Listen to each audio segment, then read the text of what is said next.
looking at regions to think that each state might have different laws, so making sure that we have Exactly. representatives from each state could be very important. Exactly. Because the resources per state may also vary. And that's a fantastic point. Yeah.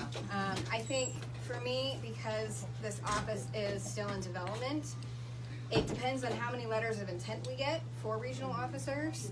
And if we get, there's a part of me that's like, I don't want to exclude a shire. If there is somebody from that shire that has submitted a letter of intent, great. Like, I don't want to exclude anywhere. We're going to kind of try and find out the regions as we get the letters of intent, and it'll be a more fluid process as it develops until we can get a more structured process. Does that make sense? Yeah. You might actually look at also making sure that you're covering communities, because the rapier community doesn't necessarily always overlap with, say, the archery community, just because the activities happen at the same time. Right. And so they might be struggling with one issue that nobody else has any idea. Yeah, that's a great point. And you also, so there's that side of community. There's also households or collectives or things like that, which are also other forms of community within it. And that's a harder one to try and sort out. Mm-hmm. At that point, when it gets into the households and like the smaller groups within the kingdom and within the shires and baronies, at that point we just have to remember that we have an open door. If you see something that needs to be brought to our attention, please come to us. Mm-hmm. You guys have a door? We're all It's a responsible metaphysical for it, even if we don't use the office. It's really your door, they're just using it. Yeah, exactly. Oh, yes. And I think, I mean, Una, I think that's a great point in terms of looking at both what's internal and external, right? And so it's going to be kind of that both and process. What I would love is to hear, some of what you guys feel are the priorities, some of what you feel like are kingdom-wide issues that we need to look at. And I think I am happy to have that discussion one-on-one, because that may not be the most appropriate venue in terms of this collective group. Because again, I'm just overwhelmed by how many people are here, and I'm so happy about it. And we're expecting like 5 people. Yeah, so it's so great. I love that this is people are saying that it's an importance. And so I'm happy to have those conversations with you in terms of like, this is what I'm seeing, this is what I find important, and I would ask, please be patient. Yeah. This office is in development. There is a lot of ground to cover, and we'll try and get to everything. And it's systemic change like this, it takes time. It takes a lot of time, and I'm not a fan of making big sweeping changes really quickly, because they sometimes have adverse effects that we don't recognize. And so making small systemic changes, seeing how those effects are, and then going from there is really important to me, and also really important to society, because what we implement in this kingdom could be implemented society-wide, right? And that's why I'm super excited about this, because we actually have an opportunity and a chance to impact the entire SCA as a whole. And it's not just me, it's not just Ursa, it's all of us. Yeah. Right? So, I think that's all I had. Does anyone have any questions, comments? Yes. Thank you. Well, Thank you. do you mind if I throw in just a Please, kind of yes. closing comment? Ultimately, we need to remember, and I think everybody will agree, that the SCA is fun. It is our hobby, and that we are recreating the Middle Ages as best we can, but we need to keep the current ages in mind. And that's kind of what this office is about, is making sure that we're not isolated from the outside world. We're recreating, we're doing, clothing and food, and that shouldn't include a lot of the non-romantic things from the Middle Ages, like disease and famine and slavery and things like that. We want to avoid them, right? So keep in mind that this hobby is supposed to be for everybody, right? And that's what we're trying to do, is make sure it is available to everybody. Inquisition. Thank you. Yeah. How do you differentiate between unsafe and insensitive behavior, and where's the line? That's a fantastic question. Thank you. That's a really fantastic question. I think part of it is going online and looking at that black and white thing that Floki was mentioning earlier, right? I think anything unsafe is in terms of sexual harassment, it's a little bit more black and white in that regard, right? But if you're even seeing somebody who could get hit, right? Like I'm thinking about like a fighting scenario, right? Somebody who could get hit but doesn't see it, you can call it out. You can be like, hey, hold, this is unsafe, right? It's similar situations like that.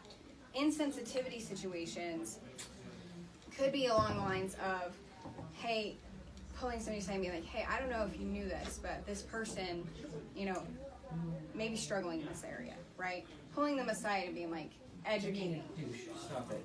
Yeah. Yeah, but maybe they don't know they're being a douche. That's what she's getting at. Maybe they just need a little bit of education. Right. Yeah. Because the thing is, again, being a therapist, I tend to try to go away from judgmental language, right? So describe what you see, right? Yeah. I know, right? I know, but it's that piece of like, hey, you're being a douche. What does that mean? What does that look like, right? Like, an idea of that, I can give you an example. An idea of that is the term gypsy. A lot of people have no idea that that would be a derogatory term to some people. Like, I grew up just using the term and it never occurred to me until somebody said, do you know how rude that is? And I was like, why is that rude? And they told me and I was like, okay, I didn't know that. If we Gypsy? Oh, If we could look at it like this, building off that example, someone using the term gypsy without knowing that it's a derogatory term and continuing using it, they just need an education. They didn't know they were being insensitive. Right. Someone knowing the history behind that word and knowing that it's a derogatory term, calling someone else a gypsy, that verges on unsafe because they know what they're doing and they're doing it good. it's intentionally malicious. Right, exactly. And that behavior escalates quickly. It does. It can go from 0 to 100 miles an hour just like that, and before you know it, it's out of control. Well, slippery slope. We still gotta be careful about not being the police. Yes. I agree with So that. there's a weird fuzzy line there, and that's kind of one of the things That might we be have to work on. situation where you take it to us, Right. and then we decide, okay, does this need to go to the Kingdom Seneschal? Right. Does this need to get investigated? Like, or what possible routes could we take to maybe stop the behavior or just Or if educate? somebody's just being a jerk. Yeah, if somebody's being a If jerk, somebody's just being a jerk, sometimes you have to go, you know what, why don't you come back to another event when you're not a jerk? yeah. Right. Right? Yeah. Right. And I've done that, and it's worked, right? So, Yeah, we got a few questions over here too. I was just gonna say, part of what we might need to look at, there's some pretty, well-established rules on like bullying. Yes, right. When you're being a jerk or when you're really bullying, and I think we need to make sure that that's an education thing. We need people to understand that just because somebody's a jerk to you one time, doesn't make them a bully and doesn't make you being bullied. Sometimes people do have bad days. You're dealing with a jerk. Come on. Yeah. But there are some and those kind of things, and I think that happens more often than we realize because people want to be, I'm being bullied. Well, wait a minute. How many times is this being, and all that would those be a things? good question to bring up to this Right. office. Be like, Yeah. this is what happened. What is your take on this? Yeah. And this Yeah. office can go, There's a lot of how to they were being a Is jerk. there a pattern? Yeah. Right? Yeah. And I think that's a lot of what we'll look at is what is the pattern? Is somebody having a bad day? Now, it doesn't necessarily excuse what they're doing. Not at all. Right? Oh. And again, bringing it back to that education of, hey, did you realize that was offensive? Right? Let's go Boost and then over here. I just think this is a bit of a call to action. Return to the previous question. If we hear or see something and we're not sure whether or not it needs to be recorded, either A, we need to do something, or B, we need to go find out if it's something that should or shouldn't be reported. The apathy is the problem. Yes. Right. If I'm sure I need Absolutely. to take action, then the action I need to take is to find out if I should have taken action. Yes. Indifference, yeah, is definitely the problem. Along those lines, it's not always necessarily a number. It could be the first time that somebody's been rude to a certain individual, but if the intent is apparent, Right. the level of it or the degree of it. If I kind of feel it's, and I quietly mumbled this, but I feel it bears replying. Even if we're not officers, this is kind of an expectation of every member of the society that if you see something or you hear something, bring it up. Just ask, and maybe it can be the role of this particular office to field those questions, just to maybe make note that there might be patterns that nobody sees, or to kind of just help, keep track or educate folks on, as you brought up, maybe there's terms that not everybody is aware of. Maybe there's phrases that rub some people the wrong way. Maybe there's, certain mannerisms or something that we can work better on. Or maybe, some of the guidance from this office could be, as you brought up, you find a lack of titles that are more fitting to where you feel comfortable. Maybe that can be part of it. Maybe they can help provide guidance into that. Mm-hmm. And so the office is kind of that twofold of part of that building on what we have. So like we have titles for lady and lord and male and female, and maybe adding in some non-binary ones based on history, based on what we can find and document. I know my student uses the word noble. Yeah, that's one that's come up recently. The SEA did. Or Yeah. armiger. Yeah. Armiger. And it's really what you're comfortable with. And so part of it is that building that space to be inclusive and equal. And then part of it is the other hand where we're looking at things that are happening currently at SEA and finding out what needs to happen with those. Amanda, yeah, and then I'll add.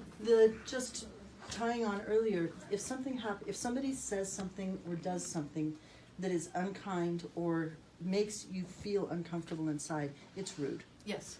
If it happens and they know that it is, it's mean. Yes. If after being told that this is a problem and it continues, it's bullying. Mm-hmm. And that, I think we need to keep in mind that within our group, we have a lot of people who are trying very, very hard to figure out their role. Right. And they see joking going on in one area and they take it into another area where it's not welcomed. Yes. And they don't know that they're being rude. Especially for newcomers. Exactly. Yes. And we have to be really careful not to put the label of bully too quickly Right. Mm-hmm. on others, because what we'll end up doing is we won't be inclusive. Right. What we will be is exclusionary. Yes. And I think it will end up doing exactly the opposite of what we're trying. That's Yeah. that's that fuzzy line. That is, Yeah. I really worry about labeling bullying.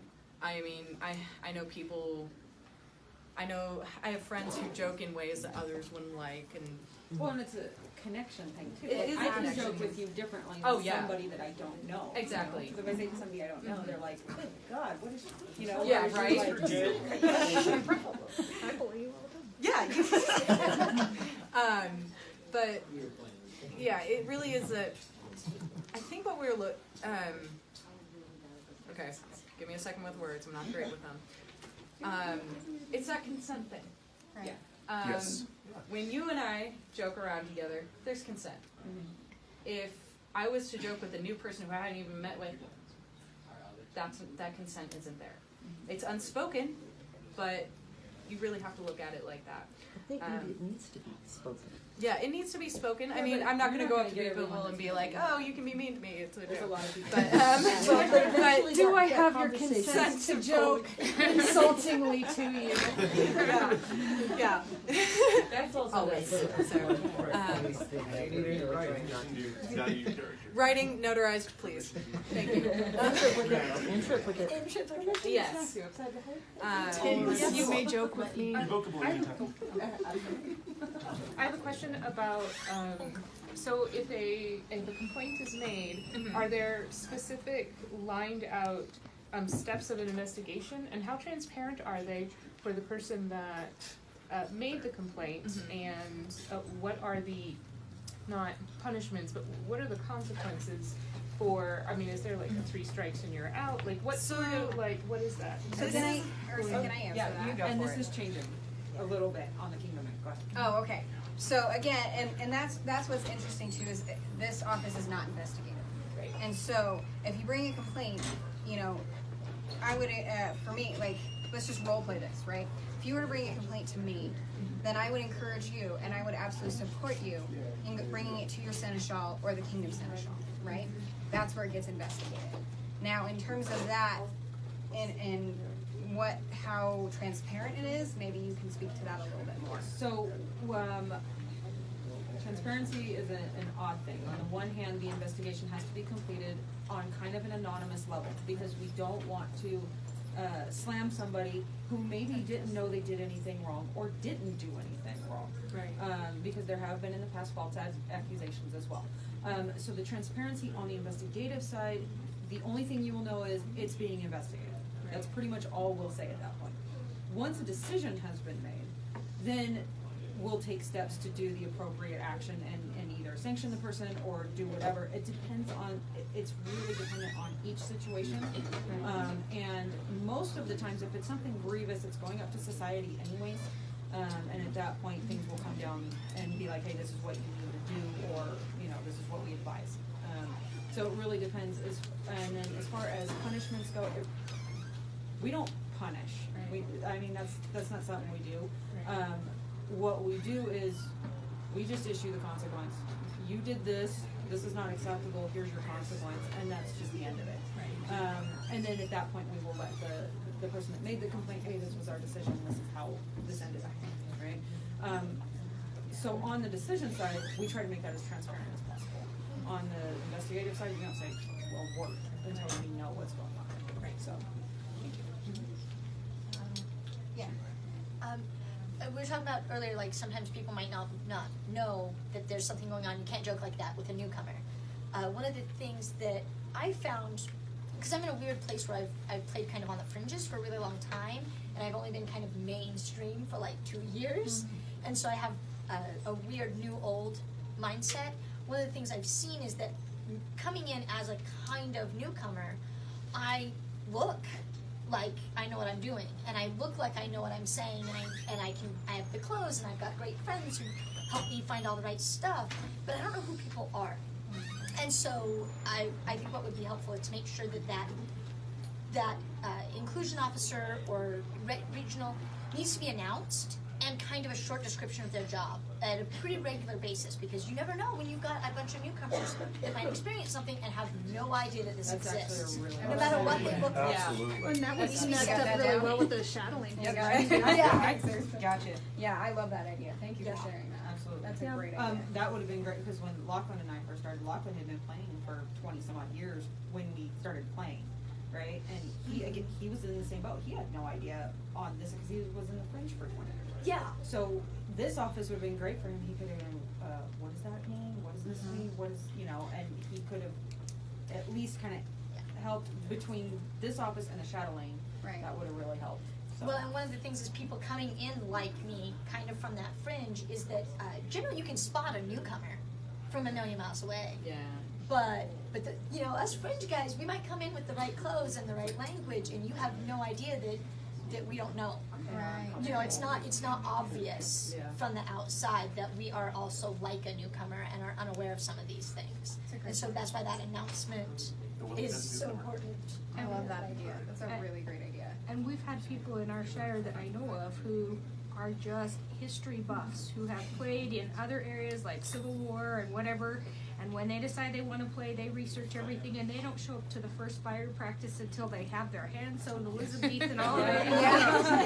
And they show up and you're like, where have you been playing and for how long? And they're like, oh, this is my first fighter practice. What? Yeah. So, you know, sometimes looks can be a little deceiving. So. Absolutely. And I think that's a big piece, is looks can be deceiving. And something that I wanted to add on to kind of the conversation that's been unfolding in terms of the bullying and in terms of just building awareness is also building awareness around our own biases, right? We have our own blind spots. We have biases. They will be challenged, right? And that is okay. You know, lean into that discomfort.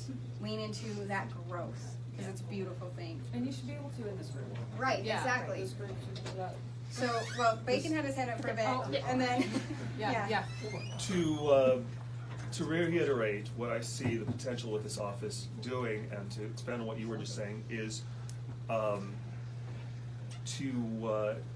nourish and encourage new habits. We are expanding our own tribal knowledge that people on the outskirts don't always immediately get. There aren't privy to, that happen at fighter practice, that happen at family household meetings that happen around campfires that aren't formally announced that you can't find on the internet. Yeah. And by encouraging new behaviors and new understanding and welcoming old guard back into saying, hey, I know this is new for you, I know this is different, but this is a new title that this person feels more comfortable with. Yeah. I know this is different, but they are doing a different type of persona from outside this. I know this is different, but this is a new requirement that we all want to have to make sure everyone has accessibility to the site.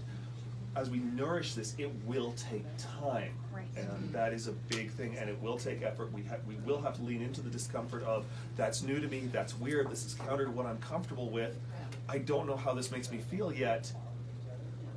Calling someone noble when I want to call them lady or lord, and calling, it's going to be different, but I think it's so important that we can grow this way, because as our newcomers come in and they see this tribal knowledge being distributed, it will make them more comfortable. They will see the opportunity to be here. They will have that chance to feel like they're coming home. Yeah. And that matters so much. And can I add on to that? Absolutely. Because what you said was so important.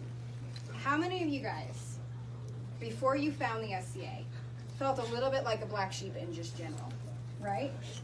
And then you found the SCA, and it was like there's a piece there. There's like it's been people, it's been tried, right? It's just increasing that piece of welcome with the tribe that we felt, right? Does that make sense? Okay. My favorite thing to say to a newcomer when they say this is my first time here is I say welcome home. Right. Yeah. Because someone said that to me, and Penzic. yeah. Yeah, and I actually stole that from you. I'm so glad you did. I do the same thing. It's home. And sorry. All day. It's home, and it's really, it would be amazing if we can make it home, a more comfortable home. So one of the things that I would love to see come out of this office is little snippets of education. Yes. I'm an educator. Yes. It's what I do. And people can absorb little bits of education, and it would be great. Last year I broke my knee very badly. I spent the winter in a wheelchair, and then on crutches, and then on a cane. And when people complain about people's tools that they need, oh, so-and-so shouldn't wear their glasses. Why don't they have period glasses? Let me tell you, there was a while where I couldn't go to the bathroom on my own. I couldn't put my own socks on, When I got to actually go to an SCA event, that was fantastic. Screw the fact that I'm in a wheelchair, but there really are people who say those sorts of things out there.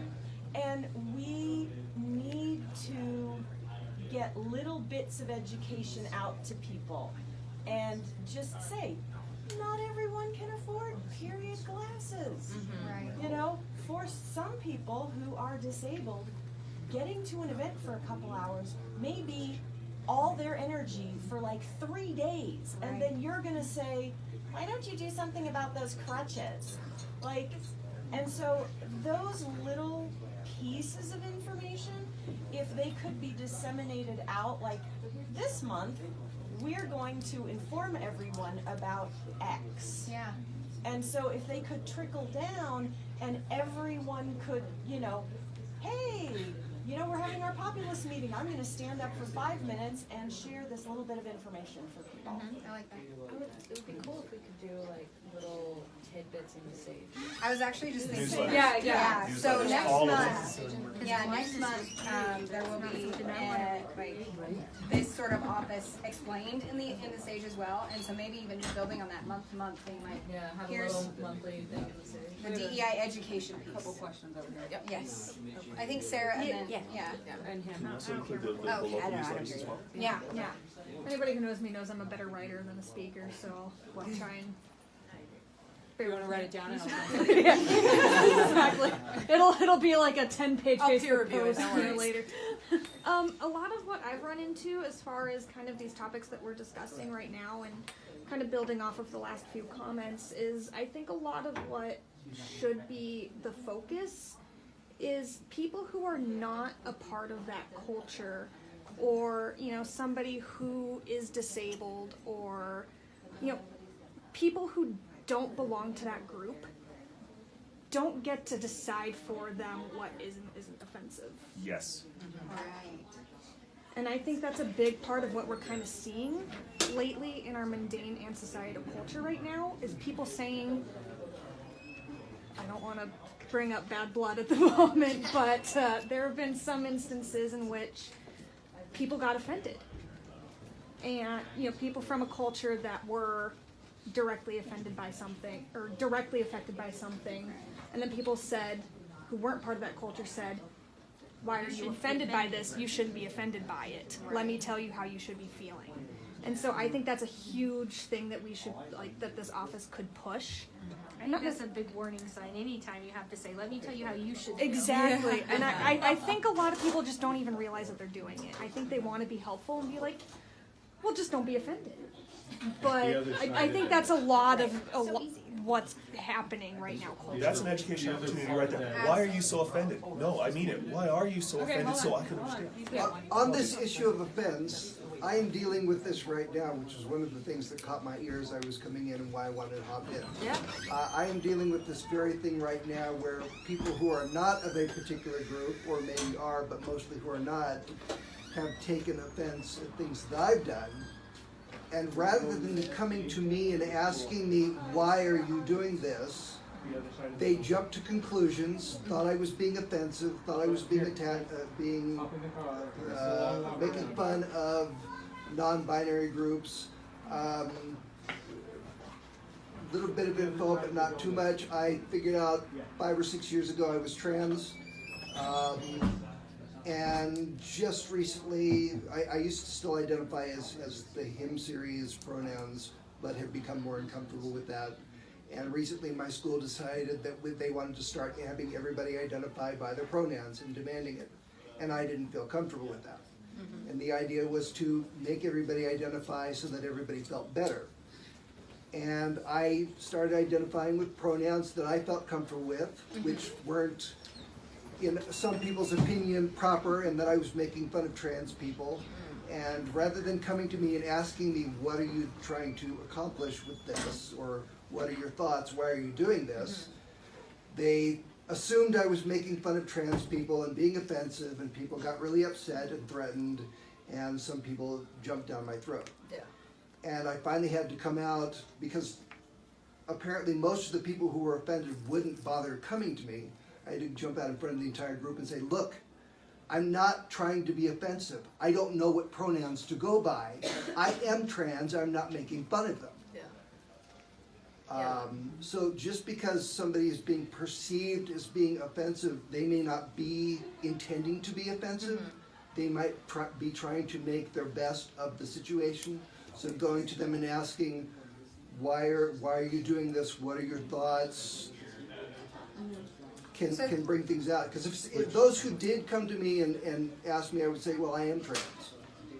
So again, but most people didn't. Education and communication. Right. Yeah. And thank you for sharing that, because I think as I'm hearing these pieces in terms of education, big pieces of education that I hear would be a priority are, one, checking intent and checking effect, right?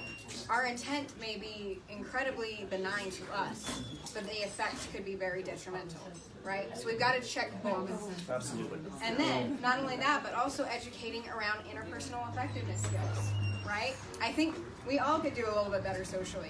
It's just a skill that we all need to build. And so checking ourselves there and providing a little bit of more education in terms of, if we are feeling offended, how do we say that in a way that also doesn't offend the other person? Well, because also, when we're hurt, the other we might. part of that is that off of what he's saying is you're not allowed to be offended for someone else. Yes. Just because it offended you that they were talking to this other person, maybe they're friends and that's an internal joke. Yeah, absolutely. And if somebody had come to me and said, you know, and asked, or just come to me in general and said, you know, what you're doing hurts me and offends me, I would have given it a general, genuine apology and say, I'm sorry, you know, this hurts, and explain why I do it. And maybe we could have sat down and come to an understanding of something that could have been better. which actually out of me coming out and saying, you know, look people, stop. This is what I'm dealing with. I actually did have some of my friends who don't identify in a particular way come and say, I've dealt with the same thing and here are some other options for you. And that was in your school group? That was in my school, yeah. And actually the friends that I reached out to who helped me with that are not in the school I am now, they're back in California. So yeah, communication and education. Yeah. You got a question? So another thing, sorry, I've been really quiet, just like mostly hearing and thinking, because it's a little bit different for me, because I think there's only one other person of color in this event, besides for ourselves. And also, I grew up in a different country, so even though I am very Americanized for an immigrant, there's a lot of cultural things that are different for me. For example, when someone told me that the term saying gypsy was an offensive term, sometimes I still struggle, but I've tried to be better about that. But there's other things that in my culture, where I grew up, that where we see different things differently, and we talk about, for example, race differently. Where we're not being offensive, it's sometimes it's terms of endearment that we use. Right. And for me, I might say something that might be offensive for someone else, and so, if you're worried about, you can always just say, hey, and give your background. yeah. And I'm more than happy to give my background with that, but sometimes I do get afraid. I am afraid because this is something that you know, I have never meant any harm with or whatever, and I mean it with, sometimes I say things with endearment, and it might take a while for me to deprogram that, and you know, I just sometimes I'm afraid that I might be attacked for being like, hey, you keep saying this, like, why are you being so hateful? I'm not being hateful. Like, if I was sitting at the dinner table with my family, like, what I would be saying would be considered a term of endearment. But Well, so what I'm hearing is a big part of this as well to help with acceptance and inclusivity is also giving people the benefit of the doubt. yes, Right? I think that's what I'm hearing from you is like, hey, maybe their intent isn't to be mean, right? Just, yeah. And if someone asks me, I'm more than happy to share why I say the things that I do, and part of my culture as well, and so that there's more understanding as well. And I'm also trying to be a better person and change and not offend or hurt anybody. Well, I think what goes with that is for those of you who don't know me, I'm Gwen, I'm from Maidenville, but I come here all the time because you're all my second family. Hi, Gwen. Hi, Gwen. So the idea is, and I think part of this program to help it to work is everyone has to start to understand you do not know everyone's story. Right. Yes. Right? You can know someone for years and not truly know their story. I've literally heard behind me people say, well, why isn't that person kneeling before the crowd? How dare they? And I turned around and I said, look, they had hip surgery about 3 weeks ago. She's lucky to walk up there. You need to stop. Yeah. Because they don't. And most people don't hear when they look at the crowd and go, do you mind if I say it? Exactly, because they're quiet about it, and they're, and to be honest with you, a lot of it's a privacy thing. Yeah. Right? I am comfortable to share as much of my story with my friends as I choose to share. Yeah. Now I mean, I'm a book, I don't care. But I have friends who are intensely private. Right. Their story is their own. And as a community, as a society, we must remember their story is their own. We can choose to build a negative story and to believe bad about that person's intent, or we can choose to care enough about our chosen family to reach out to them and say, please help me understand. I have a question. I'm willing to take as much as you're willing to share. And I love that you said that because it takes a lot of bravery to share your story, and it takes a lot of bravery to ask the question, right? What I heard in that regard is just, it's this mental shift of assuming that everybody is doing the best they can with what they've been given, right? And we can always do better. We can always do better, but everybody is doing the best they can. Yeah, you have to wait, Booze. No, let's include Voos. Right? Well, to speak to your point, I think we all need to promote the reasonable and rational rule. I believe that everybody here is a reasonable and rational person. So if they do something that doesn't make sense to me, then the onus is on me to learn and understand and find out more. I like that a lot. Yep. I have a quick good example of that, if you don't mind. I am intensely private. What everybody sees, that's what I decide you get to see. That's it. I am very, very, very private. When Lachlan goes over to the thing, I get very mad because I'm like, no. Okay. I actually had several people go to Lachlan, not to me, and ask if I needed help with my alcoholism. Okay? I drink twice a year. Lachlan does not drink at events because I drink at events. He drinks all the time. But because this is what they saw, they approached him numerous times asking if I needed help with my alcoholism. Now, not knowing the backstory, they would have no idea that I don't have no alcohol. I just like it at events. He has the alcohol. Did you say, yes, you can carry this case?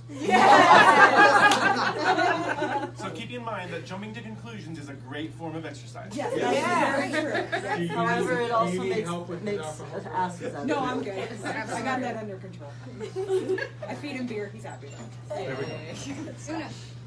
Have you started to explore different tiers of privilege, not only on the society, we've got the external whole real world, but within society and how you can use that to drive us? Yes. I think that's an incredibly important point, and it's definitely in the thought exploration stage. Does everybody understand what I mean when I say tiers of privilege? Peer pressure. I mean, literally. Can you more. explain it anyway? Yeah, because we are live streaming this. Yes, we're live streaming. Okay, so tiers of privilege are regional or community-based, but typically there are traditional roles or traditional features that are considered more valuable or more respected than others. I'll give you around here, a white male lawyer would probably be thought of more highly and more respected and have their words carry more weight than, say, a Latina housekeeper. And it is just a social assumption that we make. I'm a custodian. Yeah. I understand that. Yeah. It is a social assumption. Yeah, it's a social assumption based on stereotypes that, unfortunately, as human beings, we are alive because we make assumptions. It started with, the bushes rustling. Is that a lion or is that the wind? And a lot of the time, we just assume it's a lion because we don't want to die. But it's kept us alive. It also has, negative impact because there's not going to be lions anymore. I actually don't even ask what they do in their mundane life. Well, no. That's social hierarchy. Ours in the society is very visible. Lords, ladies. So we joke that your word, or we say that your words carry weight, or the crown's words carry weight. They usually do. They do. Versus Milady, this is her second event, and she has that really loud pink dress, So using that, traditionally it is an additional burden to do the explaining of the underprivileged to the privileged, which is an additional hurdle that they have to overcome. Right. Rather than putting that burden on the privileged because they've got a lot more wealth and time and energy and all that, that it really means nothing to them. But because they haven't had the time to consider it or had the reason to consider it, it generally falls to the underprivileged to go, hey, here's my problem. And it's another burden on them. Right. Absolutely. I hope that was somewhat understood. No, that was good. That was well explained. It was good. Yeah. Hey, And it's nice work definitely today. also in the And because we've got, a lot of the time we don't know what people's mundane lives are, but hey, Duke so-and-so is really fabulous because he's all shiny and beautiful, and what he says, everybody listens to. And that person on their second event And that's can often feel lost in the noise. Yeah.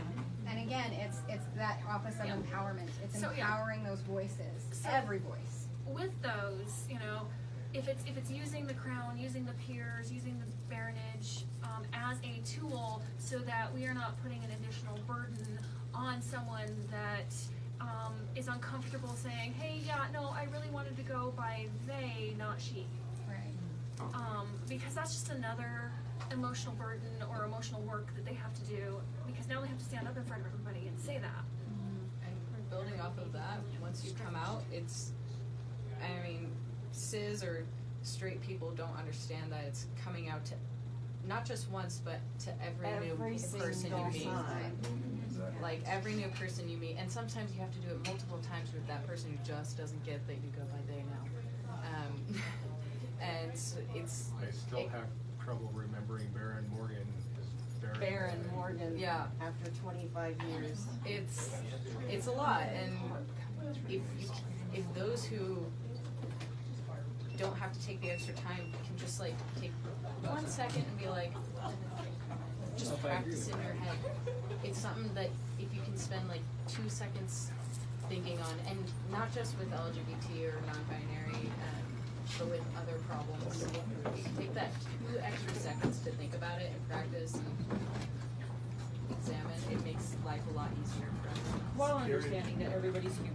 Yeah, everybody's human. Natural We're all inclination human. is to go girl, boy, girl. Like, I can't remember names. Right. Like, and it takes me practice and a couple of times, and I have to see you a lot of times before I'll finally remember your name, and then you'll tell me your mundane name, and then it's like all over. First name. Yeah, Facebook is the When I worst. remember you. But there's something to be said also for that memory, Yeah. right? So my daughter has recently, my son, even now, it's hard for me, right? It I'm takes dealing with this for practice. 3 weeks, Yeah. and the beautiful thing is very patient with, her dad's got it, switch. But I'm like, hey, it's going to take me time. Right. Yeah. Because knowing you for so long is one way, and it will take that time. Oh, yeah. So there's patience that you said before. There's patience that must come with that. And what I would request is patience with others and patience with yourself, right? We're all learning, we're all growing together, and so if we can be patient with ourselves, it's a lot easier to be patient with other people too. Yeah. Right? Nurture that habit. Right. But habits take time. They do. I think But I communication want is a to huge part of that. Right now, is communication. So what time is it? It's about 2 o'clock. Okay. Yeah. So it's been about an hour. I think this is kind of a nice point for us to stop. Yeah.